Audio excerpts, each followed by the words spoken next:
సరస్వతి పుణ్యక్షేత్రం బాసర అభివృద్ధికి ప్రభుత్వం చర్యలు తీసుకోవాలంటున్నారు స్థానికులు. బాసర అభివృద్ధికి ఏర్పాటు చేసిన అర్బన్ డెవలప్మెంట్ అథారిటీ కాగితాలకే పరిమితమైందని ఆగ్రహం వ్యక్తం చేస్తున్నారు. అభివృద్ధికి ప్రత్యేక నిధులు కేటాయించాలంటున్నారు.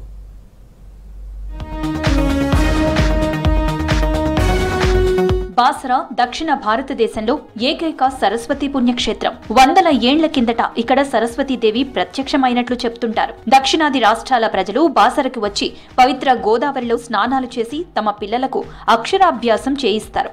పెద్ద సంఖ్యలో భక్తులు వచ్చే బాసర అభివృద్ధికి నోచుకోవడం లేదు. 2000 సంవత్సరాలలో ఇక్కడ విద్యావేత్త చుక్కా రామయ్య ఐఐటి ట్రైనింగ్ ప్రారంభించారు. అప్పటి నుంచి ప్రభుత్వాలు ఆలయంపై దృష్టి పెట్టాయి.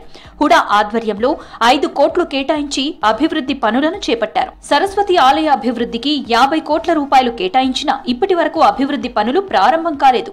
అక్షరాభ్యాసం కోసం 3-4 రాష్ట్రాల నుంచి ఎవరు యాత్రికులు వస్తారు అమ్మవారి దగ్గరికి.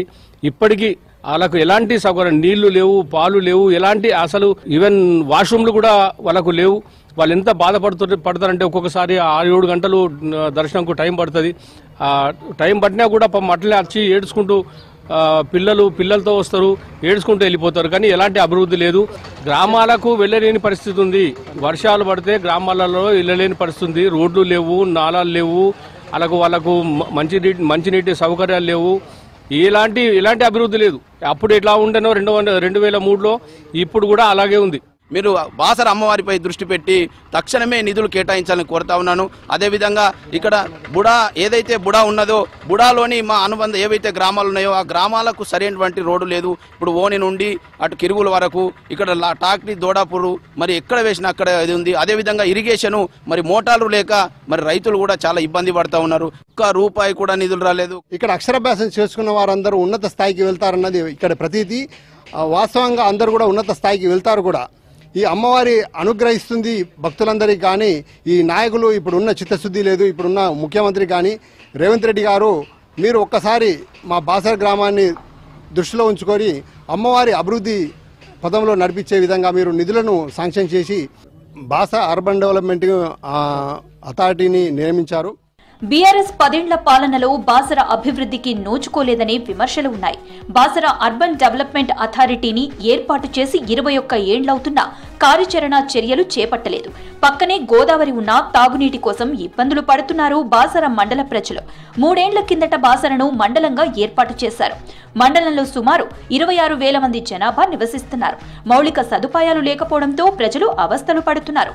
మిషన్ భగీరథ నీరు ఇక్కడి గ్రామాలకు అందడం లేదు.